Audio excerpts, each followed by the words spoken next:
Hello everyone, welcome to your YouTube channel Dhawan study point. Guys, quantum mechanics के साथ आज से हम स्टार्ट कर रहे हैं वापस से जनरल ऑर्गेनिक केमिस्ट्री का पार्ट। और जो टॉपिक स्टार्ट करने वाले हैं हम वो है अपना रेजोनेंस। ठीक है, रेजोनेंस क्या होता है, रेजोनेंस इफेक्ट क्या होता है, रेजोनेटिक स्ट्रक्चर्स क्या होती हैं, क्लियर।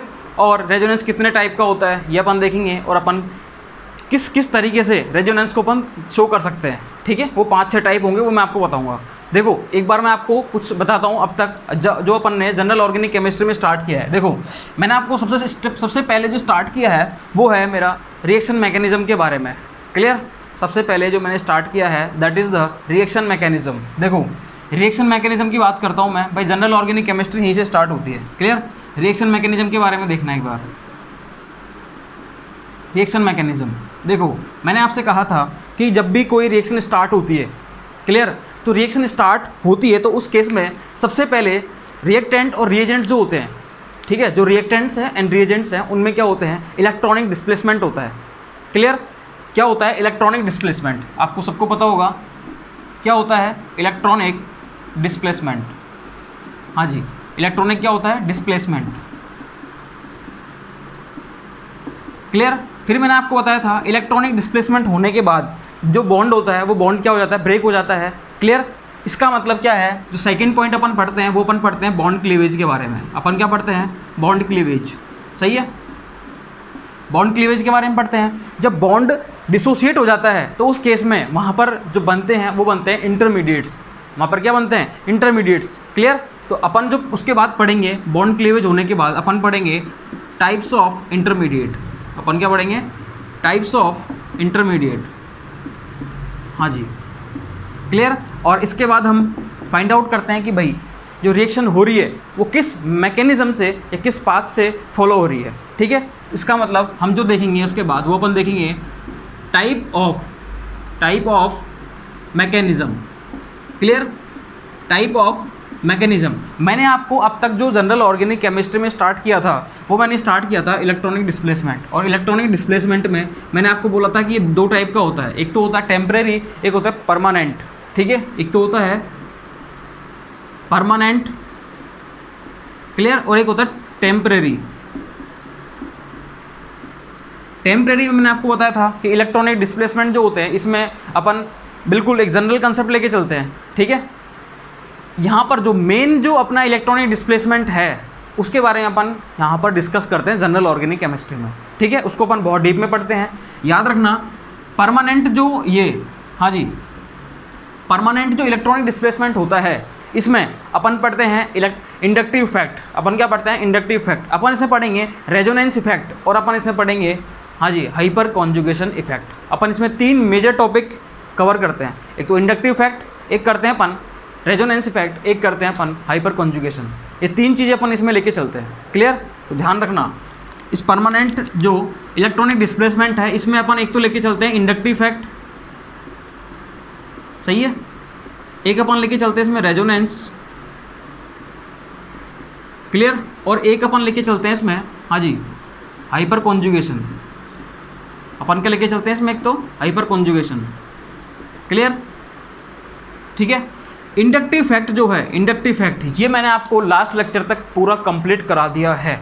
अगर किसी को इंडक्टिव इफेक्ट के बारे में देखना हो, वो क्लासेस लेनी हो, वहाँ पर मैंने इंडक्टिव इफेक्ट, उसकी एप्लीकेशन, मैंने वहाँ पर करीब, हाँ जी, मैंने वहाँ पर करीब 8 लेक्चर लिए हैं आपके। ठीक है, 8 घंटे का मैंने इंडक्टिव इफेक्ट पढ़ाया था। इंडक्टिव इफेक्ट में मैंने कुछ नहीं छोड़ा, वहाँ पर मैंने सारे application, acidic nature, basic nature, compounds का, हाइड्रोजन एटम के रिगार्डिंग, और सारे इनकी रिएक्टिविटी जो होती है, चाहे आप एल्डिहाइड कीटोन्स की ले लेना, चाहे आप एल्कोहल्स की ले लेना, चाहे आप एल्काइल हैलाइड्स की ले लेना।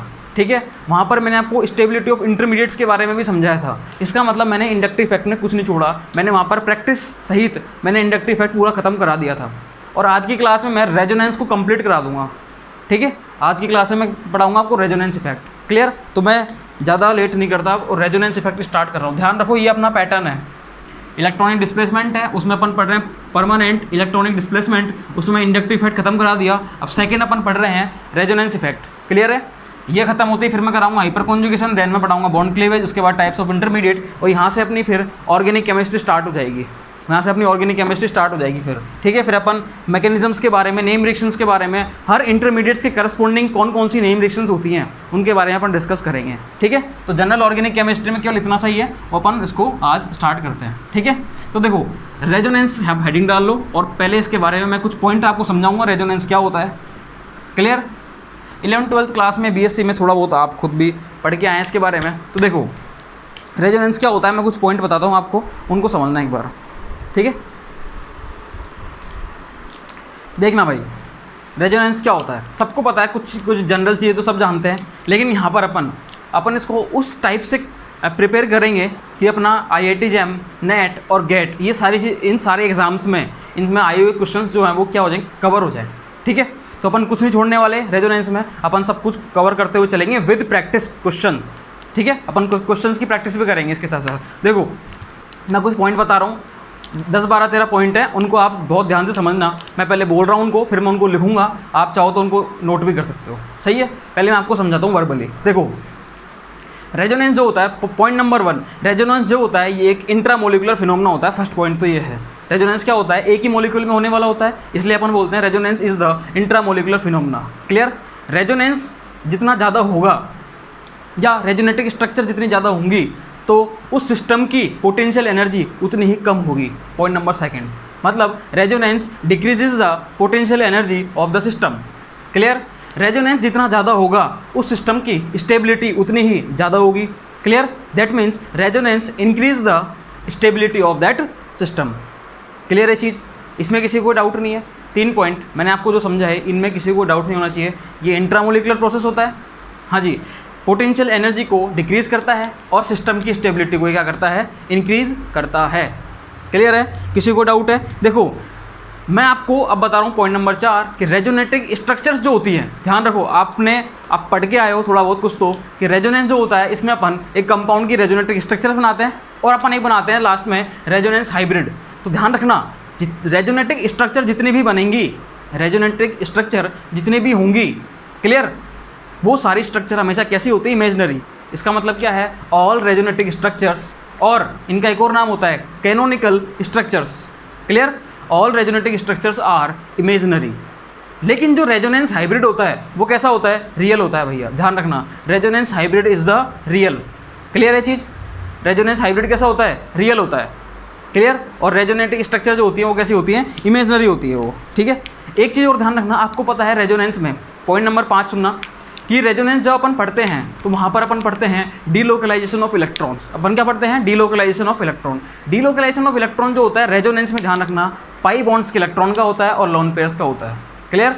तो रेजोनेंस में जो इन्वॉल्व होते हैं वो, रेजोनेंस में जो इन्वॉल्व होता है क्या होता है, delocalisation of pi electrons and the lone pairs electron, clear, ध्यान रखना इस चीज़ का भी आप। नेक्स्ट पॉइंट क्या कहता है अपना, कि हर एक रेजोनेटिक स्ट्रक्चर को, पॉइंट नंबर 6 है, हर एक रेजोनेटिक स्ट्रक्चर को ऑक्टेट रूल फॉलो करना पड़ेगा, clear. Every resonetic structure must follow the octet rule, clear है, हाँ जी, ध्यान रखना भैया इस चीज़ का, ऑक्टेट रूल उसका क्या होना चाहिए, फॉलो होना चाहिए। नेक्स्ट पॉइंट आप बता रहा हूँ मैं, पॉइंट नंबर 7, तो क्या है, देखो रेजोनेटिक अपन स्ट्रक्चर जब भी बनाते हैं तो उसमें अपन क्या करते हैं, जो इलेक्ट्रॉन्स का मूवमेंट है वही तो अपन कराते हैं भाई। अपन क्या कराते हैं, पाई बॉन्ड के जो इलेक्ट्रॉन है उनका मूवमेंट कराएंगे, या अपन क्या कराएंगे, लोन पेयर के इलेक्ट्रॉन है उनका मूवमेंट कराएंगे। लेकिन क्या कभी आपने देखा है कि अपन एटम को उठा के रख दें या एटम का मूवमेंट करा दें। इसका मतलब क्या है कि कभी भी रेजोनेंस में, ध्यान रखना, कभी भी रेजोनेंस में एटम्स का रीअरेंजमेंट चेंज नहीं होता है। जैसे एटम होते हैं किसी मॉलिक्यूल में, एटम तो अपनी जगह रहते हैं, एटम्स की जो रीअरेंजमेंट है या एटम्स का जो अरेंजमेंट है, arrangement of the atoms remains same, clear. Atoms का अरेंजमेंट कैसा रहता है, सेम रहता है। हाँ, अगर कुछ चेंज होगा तो वो बॉन्ड्स का अरेंजमेंट चेंज होगा। क्यों, क्योंकि मूवमेंट किसका हो रहा है, बॉन्ड्स का हो रहा है, इलेक्ट्रॉन्स का हो रहा है। ध्यान रखना भैया, ये पॉइंट नंबर 7 बहुत काम का है, ठीक है। नेक्स्ट पॉइंट नंबर 8 क्या कहता है, पॉइंट नंबर 8 ये कहता है कि कभी भी जब रेजोनेटिक स्ट्रक्चर बना रहे हैं और अपन इलेक्ट्रॉन की शिफ्टिंग करा रहे हैं तो अपन इलेक्ट्रॉन की शिफ्टिंग इस तरीके से कराएंगे कि हमेशा मोर इलेक्ट्रोनेगेटिव एटम, हाँ जी, नेगेटिव चार्ज को बियर करे, क्लियर। मोर इलेक्ट्रोनेगेटिव एटम जो है उस पर क्या है नेगेटिव चार्ज, और लेस इलेक्ट्रोनेगेटिव एटम पर क्या है पॉजिटिव चार्ज है। अपन बॉन्ड्स की शिफ्टिंग इस तरीके से कराएंगे, या हम कह सकते हैं कि हम इलेक्ट्रॉन का मूवमेंट इस तरीके से कराएंगे कि मोर electronegative atom has the negative charge and the less electronegative atom have the, हाँ जी, पॉजिटिव चार्ज। क्लियर।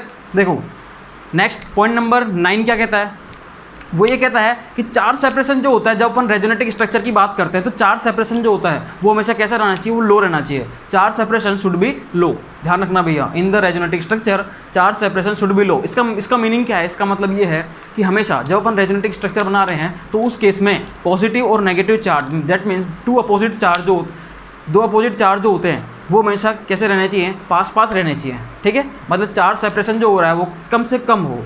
और ध्यान रखना पॉइंट नंबर 10 क्या कहता है, पॉइंट नंबर 10 क्या कहता है कि जब अगर लाइक चार्ज की बात हो रही है, लाइक चार्ज मतलब सेम चार्जेस, तो सेम चार्ज में तो हमेशा क्या रहना चाहिए, डिस्टेंस ज़्यादा से ज़्यादा रहना चाहिए जब भी अपन रेजोनेटिक स्ट्रक्चर बनाएंगे। क्लियर, ध्यान रखना लाइक चार्जेस हमेशा कैसे रहने चाहिए, दूर रहने चाहिए। और अगर चार्ज सेपरेशन की बात आ रही है, दैट मीन्स अपोजिट चार्जेस की बात आ रही है, तो हमेशा चार्जेस पास रहने चाहिए। ठीक है, charge separation should be low. Clear. और ध्यान रखना भैया, एक चीज़ और बता रहा हूँ आपको, पॉइंट नंबर 11। पॉइंट नंबर 11 क्या कहता है, अगर अपन बात करते, देखो वैसे तो रेजोनेंस बढ़ने के साथ साथ या रेजोनेटिक स्ट्रक्चर बढ़ने के साथ साथ हमेशा सिस्टम की स्टेबिलिटी तो बढ़ती है। हाँ जी, सिस्टम की स्टेबिलिटी तो क्या होगी, बढ़ेगी, और पोटेंशियल एनर्जी क्या होगी, डिक्रीज होगी। क्लियर, ध्यान रखना भैया, number of resonetic structure increases, the stability of that system increases and the potential energy of that system decreases. Clear, ये कंसेप्ट तो आपको पता है अच्छे से, लेकिन ध्यान रखना अगर कहीं पर एक बहुत ज़बरदस्त कंसेप्ट है ये, क्या है कि अगर कहीं पर इक्विवेलेंट स्ट्रक्चर बन रही हैं, सुनना ध्यान से, अगर कहीं पर इक्विवेलेंट स्ट्रक्चर बन रही हैं तो उस केस में क्या होता है, कहीं पर अगर इक्विवेलेंट स्ट्रक्चर का मतलब क्या हो गया, बताऊंगा मैं आपको कि नेगेटिव चार्ज हमेशा सेम एटम पर आए। क्लियर, और स्ट्रक्चर कैसी हो, मतलब बॉन्ड्स की जो शिफ्टिंग हो रही है वो सेम एटम्स के बीच में हो रही है। ठीक है, बताऊंगा मैं आपको अच्छे से, जैसे कि कार्बोक्सिलेट आयन। ठीक है, कार्बोक्सिलिक आयन में क्या होता है, इक्विवेलेंट स्ट्रक्चर बनती हैं और नेगेटिव चार्ज केवल हाई इलेक्ट्रोनेगेटिव एटम ऑक्सीजन पर आता है। तो उस केस में क्या होता है, उसकी रेजोनेटिक स्ट्रक्चर केवल 2 ही होती हैं, फिर भी इसकी स्टेबिलिटी फिनॉक्साइड आयन से भी ज़्यादा होती है। क्यों होती है, क्योंकि ये क्या रखता है, इक्विवेलेंट स्ट्रक्चर। क्लियर, और ध्यान रखना ये था पॉइंट नंबर 11। मैं आपको बताता हूँ पॉइंट नंबर 12 और सुनना ध्यान से कि जो मोस्ट स्टेबल रेजोनेटिक स्ट्रक्चर होती है, मैंने क्या बोला कि जो मोस्ट स्टेबल रेजोनेटिक स्ट्रक्चर होती है, हाँ जी ध्यान रखना, उसकी स्टेबिलिटी हमेशा सबसे ज़्यादा होगी, उसकी पोटेंशियल एनर्जी सबसे कम होगी, उसकी हाफ लाइफ सबसे ज़्यादा होगी। मैंने क्या बोला कि जो सबसे मोस्ट स्टेबल रेजोनेटिक स्ट्रक्चर होती है, जैसे बहुत सारी बनी, उनमें सबसे मोस्ट स्टेबल कौन सी है, मैं आपको छांटना बताऊंगा, मैं आपको समझाऊंगा कि how to find out the most stable resonetic structure. Clear, ये मैं आपको सिखाऊंगा। तो मोस्ट स्टेबल जो रेजोनेटिक स्ट्रक्चर होती है वो ध्यान रखना, उसकी पोटेंशियल एनर्जी सबसे कम होती है, हाँ जी, स्टेबिलिटी सबसे ज़्यादा होती है और उसकी हाफ लाइफ भी सबसे ज़्यादा होती है। ये था पॉइंट नंबर 12। एक पॉइंट नंबर 13 और सुन लो, लास्ट पॉइंट है। ये क्या कहता है कि जो मोस्ट स्टेबल रेजोनेटिक स्ट्रक्चर होती है, ध्यान रखना, जो मोस्ट स्टेबल रेजोनेटिक स्ट्रक्चर होती है उसका कॉन्ट्रीब्यूशन ध्यान रखना रेजोनेंस हाइब्रिड में सबसे ज़्यादा होता है, उसका कंट्रीब्यूशन रेजोनेंस हाइब्रिड में सबसे ज़्यादा होता है। ठीक है, ये पॉइंट्स हैं, इनके बारे में किसी को कोई डाउट हो तो बताना। ठीक है, मैं इनको लिखा देता हूँ एक बार, मैं फटाफट से इन पॉइंट्स को बोल रहा हूँ। देखो, resonance is an intramolecular process. ठीक है, रेजोनेंस जो होता है पोटेंशियल एनर्जी को, सिस्टम की पोटेंशियल एनर्जी को डिक्रीज करता है, स्टेबिलिटी को बढ़ाता है। क्लियर, रेजोनेंस जो होता है, क्लियर, रेजोनेंस स्ट्रक्चर जो होती हैं वो हमेशा कैसी होती है, इमेजिनरी होती है, और रेजोनेंस हाइब्रिड क्या होता है हमेशा, हाँ जी, रेजोनेंस हाइब्रिड कैसा होता है, रियल होता है। क्लियर, इस चीज़ में किसी को डाउट है, नहीं है। और चीज़ ध्यान रखना कि डिलोक्लेशन जो होता है रेजोनेंस में, डिलोक्लेशन जो होता है इलेक्ट्रॉन का, वो पाई इलेक्ट्रॉन्स का होता है और किसका होता है, हाँ जी, लोन पेयर्स के इलेक्ट्रॉन का। एक चीज़ और ध्यान रखना कि हमेशा रेजोनेटिक स्ट्रक्चर जो होती हैं वो ऑक्टेट रूल को फॉलो करनी चाहिए। क्लियर, और बातें सुनना भैया, रेजोनेटिक स्ट्रक्चर जो होती हैं उनमें एटम्स का अरेंजमेंट कैसा रहता है, हमेशा सेम रहता है। हाँ, अगर कुछ चेंज होता है तो बॉन्ड्स का मूवमेंट होता है, इसलिए वहाँ पर इलेक्ट्रॉन्स का जो अरेंजमेंट होता है वो जरूर चेंज हो जाता है। क्लियर, और ध्यान रखना इसमें और बात क्या है कि ये है कि मोर इलेक्ट्रोनेगेटिव एटम पर हम क्या करेंगे, हमेशा नेगेटिव चार्ज को रखेंगे और लेस इलेक्ट्रोनेगेटिव एटम पर अपन पॉजिटिव चार्ज को रखेंगे। सही है। उसके बाद मैंने बताया चार्ज सेपरेशन शुड बी लो, मैंने आपको बताया लाइक चार्जेस के बीच में डिस्टेंस ज़्यादा होनी चाहिए। फिर मैंने आपको बताया कि इक्विवेलेंट स्ट्रक्चर जो होती हैं, इक्विवेलेंट स्ट्रक्चर्स हमेशा मोस्ट स्टेबल होती हैं as compare to the other resonetic structure. सही है। उसके बाद मैंने आपको बताया कि मोर हाँ जी, मोर स्टेबल रेजोनेटिक स्ट्रक्चर जो होती है, ये मोस्ट स्टेबल रेजोनेटिक स्ट्रक्चर होती है, उसका रेजोनेंस हाइब्रिड में सबसे ज़्यादा कंट्रीब्यूशन होता है। और नेक्स्ट पॉइंट मैंने बताया कि मोस्ट स्टेबल रेजोनेटिक स्ट्रक्चर जो होती है उसकी पोटेंशियल एनर्जी सबसे कम होती है, उसकी स्टेबिलिटी सबसे ज़्यादा होती है, उसका हाफ लाइफ भी सबसे ज़्यादा होता है। क्लियर? अब मैं इन सब पॉइंट्स को 1 बाय 1 में लिखा देता हूँ, फटाफट लिखते जाओ इनको, ठीक है। वैसे मैंने सारे पॉइंट बता दिए आपको, फिर भी जिसको लिखना है वो लिख लो, मैं फटाफट से लिख देता हूँ इन पॉइंट्स को। क्लियर? किसी को डाउट नहीं होना चाहिए इसमें। देखो लिखते जाना भाई, ठीक है। हाँ जी, रेजोनेंस,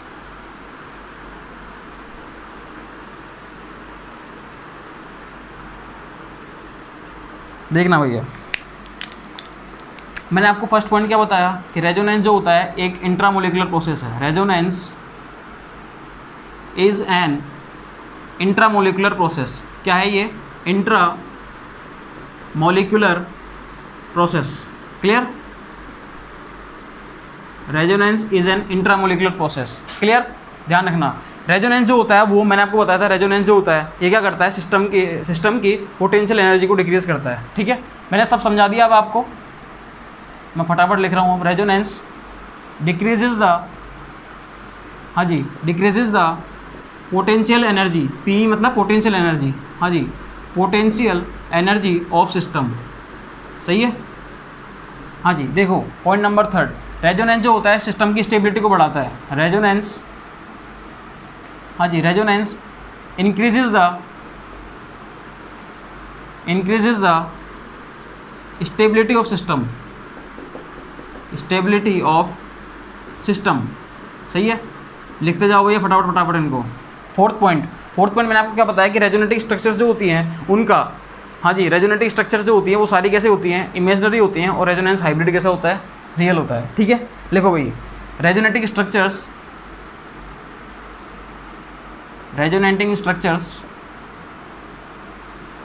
हाँ जी, रेजोनेटिंग स्ट्रक्चर्स, हाँ जी, आर इमेजनरी, सही है, आर इमेजनरी बट रेजोनेटिक, हाँ जी, वाइल रेजोनेंस हाइब्रिड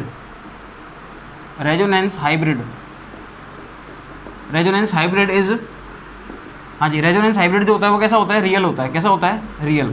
क्लियर? या फिर हम बोल सकते हैं ट्रू होता है। कैसा होता है वो? ट्रू बोल सकते हैं, रियल बोल सकते हैं उसको। ठीक है, ट्रू स्ट्रक्चर। हाँ जी, फिर मैंने आपको बताया पॉइंट नंबर 5, मैंने क्या बताया था कि डीलोकलाइजेशन जो होता है इलेक्ट्रॉन्स का, वो किस का होता है, पाई बॉन्ड के इलेक्ट्रॉन का और लोन पेयर के इलेक्ट्रॉन का। ठीक है, तो लिखो भैया, रेजोनेंस इन्वॉल्व,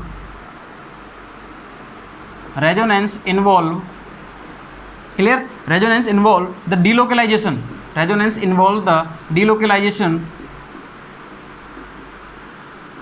ऑफ, हाँ जी, डीलोकलाइजेशन ऑफ पाई इलेक्ट्रॉन्स, हाँ जी, pi electrons and lone pair, मतलब लोन पेयर और पाई इलेक्ट्रॉन्स, इनके इलेक्ट्रॉन का जो डीलोकलाइजेशन होता है उसको अपन इसमें इन्वॉल्व करते हैं रेजोनेंस में। क्लियर? फिर मैंने आपको बताया कि रेजोनेटिक स्ट्रक्चर जो होती हैं वो लिवाइस ऑक्टेट रूल को फॉलो करनी चाहिए। ठीक है, हाँ जी, रेजोनेटिंग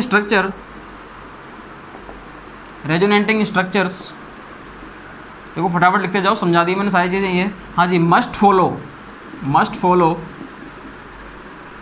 रेजोनेटिक स्ट्रक्चर्स मस्ट फॉलो, हाँ जी, लिवाइस ऑक्टेट रूल। सबको पता है लिवाइस ऑक्टेट रूल क्या होता है?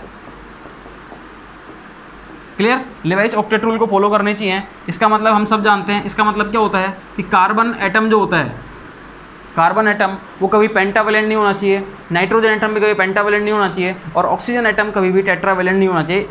ये एग्जाम्पल है इसके। ठीक है, कार्बन एटम नेवर पेंटावेलेंट, सही है। अगर वो पेंटावेलेंट हो रहा है इसका मतलब ऑक्टेट रूल वहाँ पर क्या हो रहा है, हाँ जी, स्पॉइल हो रहा है। ठीक है, वॉयलेट हो रहा है वहाँ पर। क्लियर? देखो, और जैसे अपन और ले लेते हैं, नाइट्रोजन एटम जो है वो कभी भी नेवर पेंटावेलेंट, और लिख सकते हो आप चाहो तो। ठीक है, एटसेट्रा, कि ऑक्सीजन एटम जो है वो कभी भी टेट्रावेलेंट नहीं होना चाहिए। पॉइंट नंबर 7 मैंने आपको क्या बताया था, मैंने आपको बताया था कि जो एटम्स का रीअरेंज या एटम्स का अरेंजमेंट जो होता है वो कैसा होता है, इसमें सेम होता है। ठीक है, एटम्स कभी भी मूवमेंट नहीं करते, केवल जो बॉन्ड्स के इलेक्ट्रॉन है वो मूवमेंट करते हैं, सही है। इन द रेजोनेटिंग स्ट्रक्चर, ध्यान रखना भैया, इन द रेजोनेंस स्ट्रक्चर या resonating structure, resonance structure, resonance structure,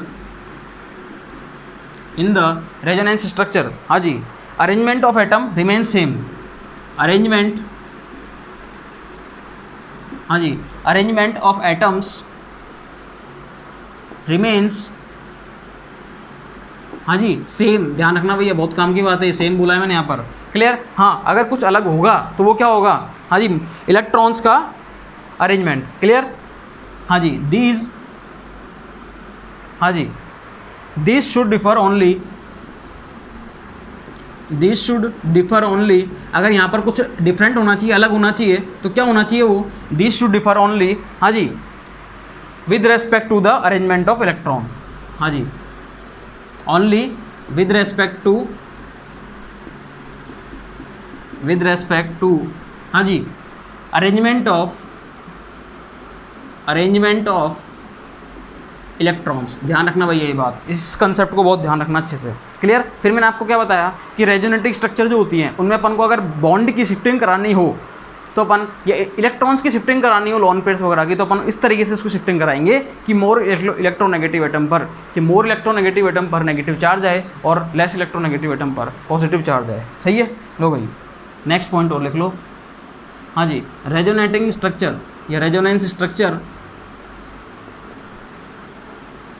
resonance structures, हाँ जी, देखना भाई, should be return, should be return, अपन को रेजोनेटिंग स्ट्रक्चर ऐसे लिखनी है, एज, हाँ जी, इन सच ए मैनर, इन सच ए वे, इन सच ए वे, इस तरीके से लिखनी है, दैट, हाँ जी, मोर इलेक्ट्रोनेगेटिव एटम पर क्या होना चाहिए, negative charge, that means that more electronegative atom, more electronegative atom, हाँ जी, more electronegative atom bear the, bear the negative charge, bear the negative charge, सही है। And less electronegative atom, less electronegative atom bear positive charge, बोलो भाई positive charge. किसी को doubt है किसी भी तरीके का, कोई समस्या हो तो बताओ भाई, हाँ जी, नहीं है,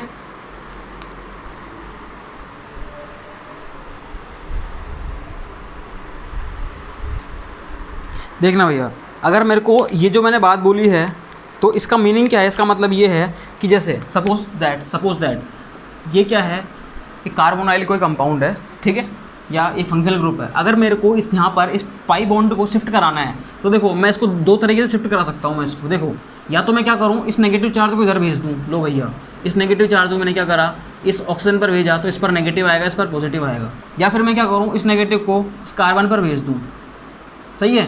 तो जब मैं इस पर भेजूंगा तो इस पर नेगेटिव आएगा, इस पर पॉजिटिव आएगा। तो देखो हाई इलेक्ट्रोनेगेटिव एटम पर हमेशा नेगेटिव रहना चाहिए, लेस पर पॉजिटिव, ठीक है।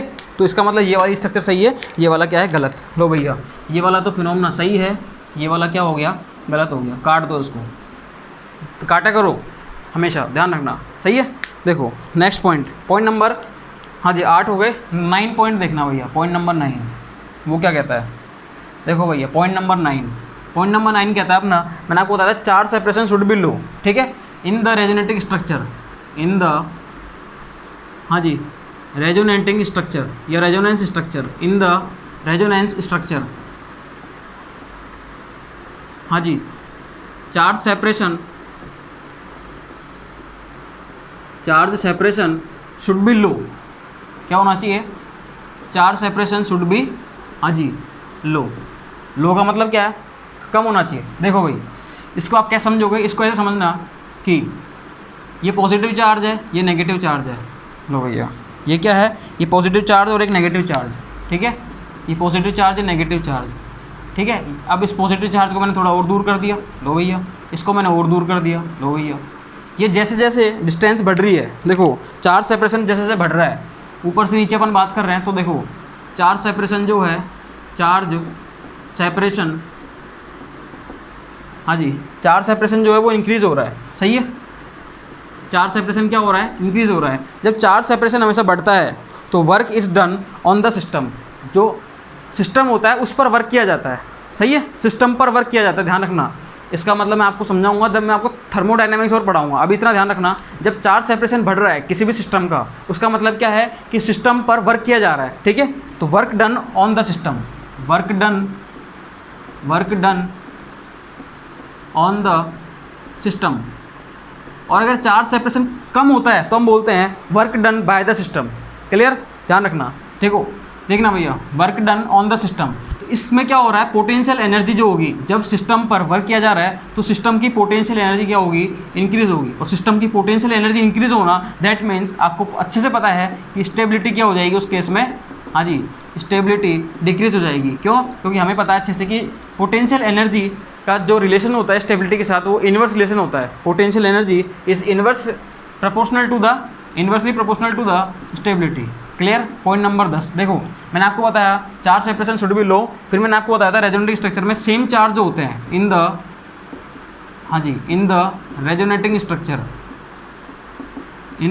रेजोनेटिंग स्ट्रक्चर्स, क्लियर, हाँ जी, लाइक चार्ज या सेम चार्ज, लाइक या सेम चार्ज, हाँ जी, डज नॉट लाइज,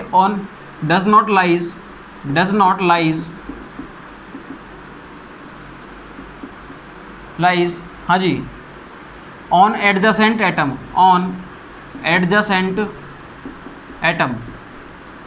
क्लियर। देखो कैसे, जैसे सेम चार्ज है दोनों, ये प्लस चार्ज है, ये प्लस चार्ज है, ये प्लस चार्ज को मैंने पास करा और इस प्लस चार्ज को मैंने और पास कर दिया। ये हो क्या रहा है, जब मैं ऊपर से नीचे आ रहा हूँ, जब मैं फ्रॉम अप टू डाउन चल रहा हूँ, तो उस केस में क्या हो रहा है, देखो, हाँ जी, distance between same charge, distance जो है बिटवीन, डिस्टेंस इन बिटवीन, हाँ जी, same charge, distance in between same charge जो है वो क्या हो रही है, हाँ जी, डिक्रीज हो रही है। डिस्टेंस जो है वो क्या हो रही है, धीरे धीरे कम हो रही है फ्रॉम अप टू डाउन। तो उस केस में क्या होगा, इनके बीच में जो रिपल्सन है, रिपल्सन जो है वो भी क्या होगा, हाँ जी, इंक्रीज होगा। क्या होगा, रिपल्सन इंक्रीज होगा। जब उस केस में इंक्रीज हो रहा है तो यहाँ पर भैया ध्यान रखना, work done on the system, हम बोल सकते हैं चीज़ भी, ठीक है, work done on the system. जब भी सिस्टम पर वर्क होता है इसका मतलब उसकी पोटेंशियल एनर्जी क्या होती है, इंक्रीज होती है, सही है। तो सिस्टम की पोटेंशियल एनर्जी जो है वो क्या हो जाएगी, इंक्रीज हो जाएगी। और पोटेंशियल एनर्जी का इंक्रीज होना दैट मीन्स स्टेबिलिटी का डिक्रीज होना, मतलब उसकी स्टेबिलिटी क्या हो जाएगी, हाँ जी, डिक्रीज हो जाएगी। लो भैया, ठीक है। पॉइंट नंबर अब देखना आगे, पॉइंट नंबर देखना भैया, पॉइंट नंबर 10 हो गया, 11। पॉइंट नंबर 11 क्या कहता है, देखो, रेजोनेटिंग स्ट्रक्चर जो होती है वो हमेशा इक्विवेलेंट स्ट्रक्चर जो होती हैं उनकी स्टेबिलिटी ज़्यादा होती है। मैंने क्या बोला, रेजोनेटिंग स्ट्रक्चर की अगर अपन बात करें, अगर वो इक्विवेलेंट स्ट्रक्चर्स हैं तो इक्विवेलेंट स्ट्रक्चर्स की स्टेबिलिटी ज़्यादा होगी, चाहे दूसरी वाली उनमें resonating structure, number of resonating structure ज़्यादा बन रही हो जैसे, ठीक है। देखो मैं समझाऊंगा इसको और अच्छे से भी। रेजोनेंस, हाँ जी, resonance stabilization, resonance stabilization is greatest मतलब बहुत ज़्यादा होता है ये, ठीक है। इफ़, हाँ जी, if there are equivalent resonating structure, ठीक है, if there are equivalent resonating structure, equivalent resonating structure, clear, हाँ जी।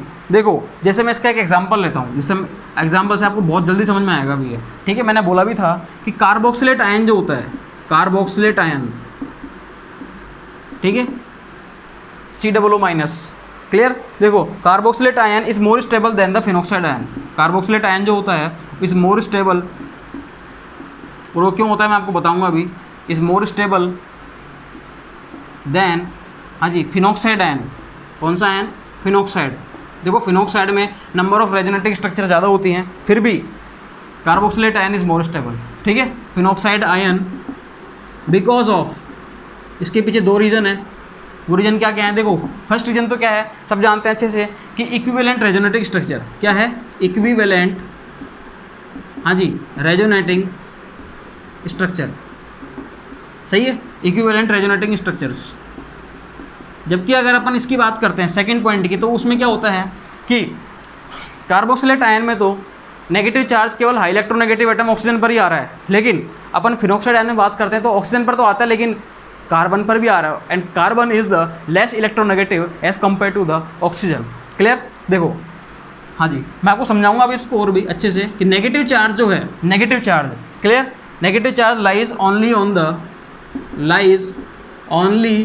ऑन द हाँ जी ऑक्सीजन एटम, और ऑक्सीजन क्या है यहाँ पर, मोर इलेक्ट्रोनेगेटिव एटम। किसकी बात हो रही है, कार्बोक्सिलेट आयन की, कि कार्बोक्सिलेट आयन मोर स्टेबल क्यों होता है, तो भैया ये इसके रीज़न है। क्लियर है चीज़? कोई डाउट किसी को भी, किसी भी तरह का नहीं है? देखो इसको समझाता हूँ मैं आपको।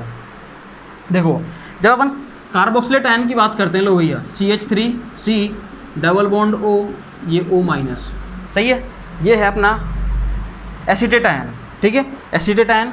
क्लियर? इसमें ये जो है C double O minus, C double bond O minus, ये क्या हो गया, कार्बोक्सिलेट आयन, सही है। देखो यहाँ पर मैं इसकी रेजोनेटिंग स्ट्रक्चर बना रहा हूँ, एक बार समझना। इसकी रेजोनेटिंग स्ट्रक्चर जब मैं बनाऊंगा तो ये नेगेटिव चार्ज इधर शिफ्ट होगा, ये वाला बॉन्ड इधर शिफ्ट हो जाएगा। लो भाई CH3C O माइनस, और इधर क्या आ जाएगा, डबल बॉन्ड। देखो आपके ये बात समझ में आई या नहीं आई?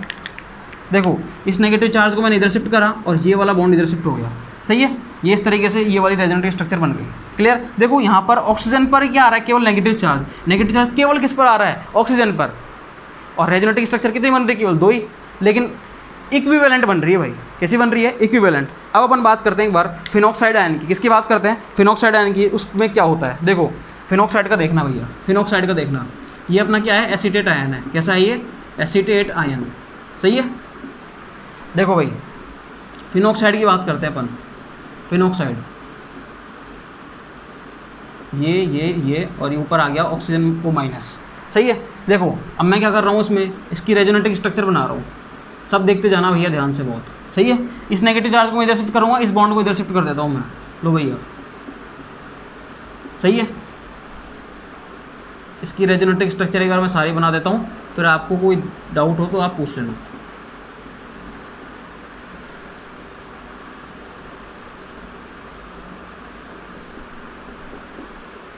हाँ जी,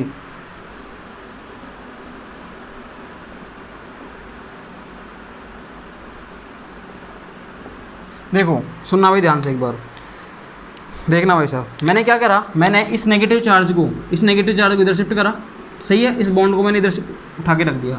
मैंने फिर इस नेगेटिव चार्ज को यहाँ रखा, फिर मैंने इसको इधर शिफ्ट कर दिया।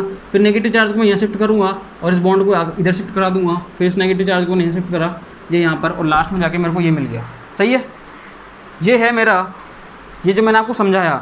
देखो इसमें यहाँ पर नंबर ऑफ रेजोनेटिव स्ट्रक्चर देखो एक बार, 1 2 3 4 5 रेजोनेटिव स्ट्रक्चर बन रही है। कितनी बन रही है, 5। लेकिन यहाँ पर इस केस में ये इक्विवेलेंट नहीं है। देखो जो नेगेटिव चार्ज है वो ऑक्सीजन पर केवल 2 बार आया, या एक ही है, तो ये और ये तो सेम ही है, मतलब 1 बार आया। लेकिन negative charge less electronegative atom that means carbon, उस पर देखो कितनी बार आया, 1 बार 2 बार 3 बार, सही है। इसका मतलब ये क्या है, लेस स्टेबल हो गई। क्या हो गई, लेस स्टेबल। यहाँ पर 2 ही रेजोनेटिव स्ट्रक्चर बन रही है, लेकिन दोनों कैसी बन रही हैं, इक्विवेलेंट बन रही हैं। दोनों कैसी बन रही हैं, इक्विवेलेंट।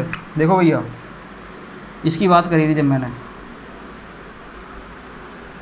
इसकी बात करी थी, उस केस में बता रहा हूँ मैं आपको।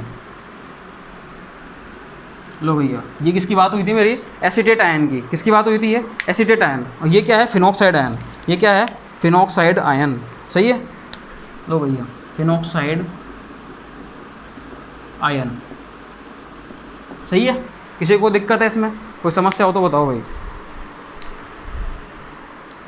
देखना भैया, जब हम इलेक्ट्रॉनिक डिस्प्लेसमेंट में, सुनो देखो भाई, हाँ जी, जब हम इलेक्ट्रॉनिक डिस्प्लेसमेंट में रेजोनेंस की बात करते हैं, उसमें हम कुछ जनरल पॉइंट्स लेते हैं, और जनरल पॉइंट्स लेने के बाद वो आपको सबको पता है कि रेजोनेंस जो होता है सिस्टम की पोटेंशियल एनर्जी को कम करता है, स्टेबिलिटी को बढ़ाता है, जस्ट लाइक दिस, ठीक है। लेकिन आपको एक ये चीज़ जो बहुत ध्यान में रखने वाली बात है, वो क्या है कि जब आप रेजोनेटिव स्ट्रक्चर की बात करते हो तो आपको चार्ज सेपरेशन कम रखना है। लाइक चार्जेस के बीच में डिस्टेंस आपको क्या रखनी है, ज़्यादा से ज़्यादा रखनी है, ताकि उनमें रिपल्सन ना हो, उसकी स्टेबिलिटी क्या रहे, मैक्सिमम रहे।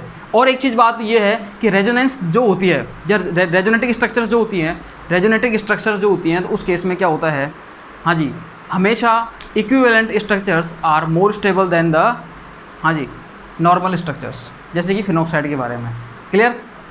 देखो फिर से बता रहा हूँ मैं आपको ये बातें, फिर से बता रहा हूँ, जनरल बातें हैं ये, इसलिए आपको आपके समझ में रहनी चाहिए, दिमाग में रहनी चाहिए हमेशा। देखो सुनना भाई, रेजोनेंस जब अपन इलेक्ट्रॉनिक डिस्प्लेसमेंट में रेजोनेंस की बात करते हैं तो उस केस में आपको जनरल पॉइंट्स तो पता रहने चाहिए कि रेजोनेंस की वजह से स्टेबिलिटी क्या होती है हमेशा, हाँ जी, इंक्रीज होती है, पोटेंशियल एनर्जी डिक्रीज होती है, सही है। रेजोनेटिव स्ट्रक्चर्स क्या होती हैं, क्लियर। लेकिन आपको इनकी स्टेबिलिटी के बारे में पता होना चाहिए कि स्टेबिलिटी कैसे बढ़ेगी इनकी। रेजोनेटिव स्ट्रक्चर की स्टेबिलिटी बढ़ाने के लिए आपको क्या करना होगा कि जो चार्ज सेपरेशन है वो आपको क्या रखना है, वो आपको मिनिमम रखना है, क्लियर। और आपको लाइक चार्ज के बीच में डिस्टेंस जो है वो मैक्सिमम रखनी है, क्लियर। और इक्विवेलेंट स्ट्रक्चर्स हमेशा ध्यान रखना वो मोर स्टेबल होती हैं as compare to the other structure, clear. इसलिए हम बोल देते हैं कि acetate ion is the more stable than the phenoxide ion. Acetate में रेजोनेटिव स्ट्रक्चर केवल दो ही हैं, लेकिन क्या है वो इक्विवेलेंट स्ट्रक्चर है। देखो दो स्ट्रक्चर है लेकिन इक्विवेलेंट है, दैट मीन नेगेटिव चार्ज केवल ऑक्सीजन एटम पर आ रहा है, लेकिन फिनॉक्साइड आयन में इक्विवेलेंट स्ट्रक्चर नहीं है, इसलिए ये लेस स्टेबल है as compare to the acetate ion, clear. अब देखो मैं आगे चल रहा हूँ इसको लेके, मैंने आपको कुछ ये 11 पॉइंट बताए, इनको स्क्रीनशॉट वगैरह ले लो जो भी करना है आपको, ठीक है। अब मैं आगे चलता हूँ, मैं बता रहा हूँ पॉइंट नंबर 12। मैं क्या बताऊँगा, पॉइंट नंबर 12 देखना भैया, पॉइंट नंबर 12 क्या कहता है।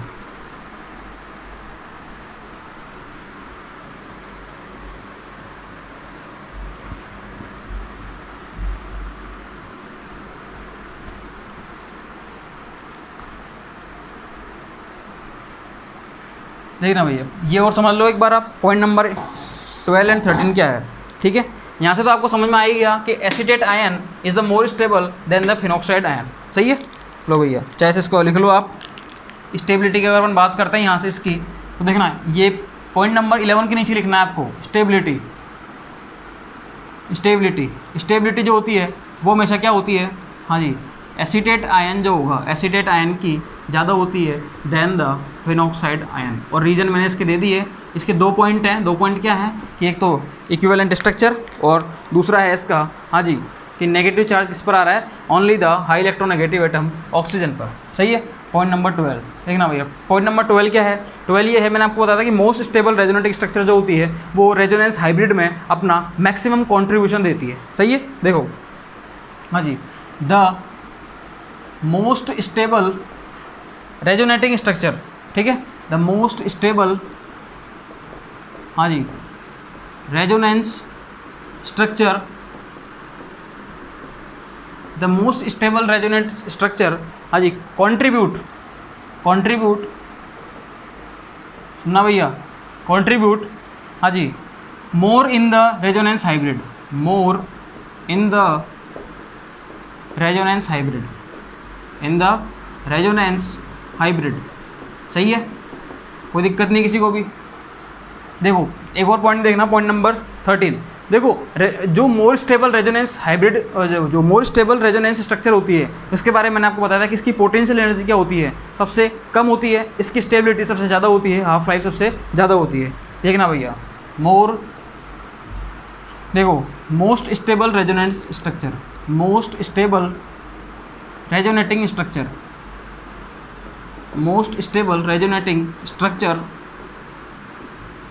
हाँ जी, more stable resonating structure has, हाँ जी, मैक्सिमम तो क्या होगा भैया इसका, मैक्सिमम, हाँ जी, half life and stability, half life, maximum half life, सही है, एंड मिनिमम,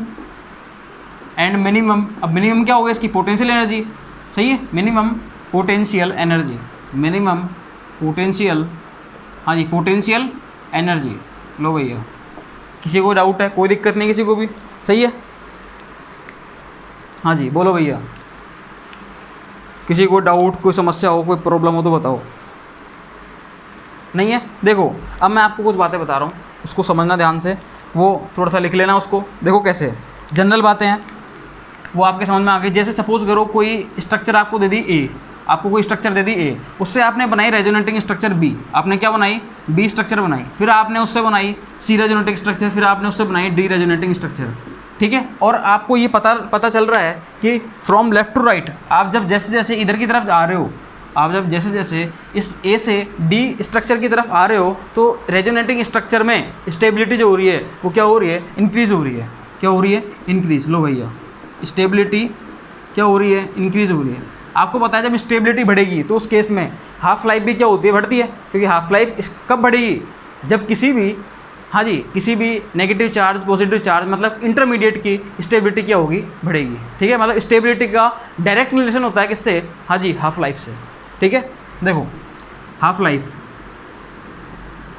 क्या है, हाफ लाइफ क्या है, वो भी क्या होगी, बढ़ेगी। और आपको पता है स्टेबिलिटी बढ़ रही है, हाफ लाइफ क्या हो रही है, वो बढ़ रही है, तो पोटेंशियल एनर्जी क्या होगी इसकी, कम होगी, ऑब्वियस ही बात है। ठीक है, पोटेंशियल एनर्जी क्या हो जाएगी, डिक्रीज़ हो जाएगी। क्या हो जाएगी, डिक्रीज़। सही है। इससे पहले एक बात और बता दूं, जब हाफ लाइफ बढ़ती है तो उस केस में रेजोनेंस एनर्जी, ये वर्ड आप सुना होगा पहली बार, रेजोनेंस एनर्जी, इसके बारे में अपन डिस्कस करेंगे। वैसे बीएससी में सब जानते हैं, बीएससी में अपन ने पढ़ा है। ठीक है, कि एक बेंजीन की 36 किलो कैलोरी पर मोल क्या होती है, हाँ जी, रेजोनेंस एनर्जी होती है। सही है। देखो रेजोनेंस एनर्जी के बारे में बात कर रहा हूँ मैं। रेजोनेंस एनर्जी जो है वो क्या होगी, बढ़ेगी इसकी। सही है, क्यों, स्टेबिलिटी बढ़ रही है। देखना भैया, और पोटेंशियल एनर्जी जो होगी वो हो जाएगी कम। सही है। कंट्रीब्यूशन जो है इन रेजोनेंस स्ट्रक्चर, देखो अभी इतनी सारी स्ट्रक्चर है तो इनमें ये वाली स्ट्रक्चर जो है इसका सबसे ज़्यादा कंट्रीब्यूशन होगा, इसका थोड़ा कम होगा, इसका और कम होगा, इसका सबसे कम होगा। ठीक है, तो कंट्रीब्यूशन, मैंने यही तो पॉइंट लिखा है ये वाला भी आपको, कंट्रीब्यूशन, ये ऊपर वाला पॉइंट देखो इसका, the most stable resonance structure contribute more in the resonance hybrid. सही है, contribution in resonance hybrid, in resonance hybrid, हाँ जी, वो क्या होगा, इंक्रीज हो रहा है यहाँ से फ्रॉम लेफ्ट टू राइट। बोलो भैया, कोई डाउट है किसी भी तरह का, कोई समस्या हो, कोई परेशानी हो तो बताओ। नहीं है, हाँ जी बताओ भाई।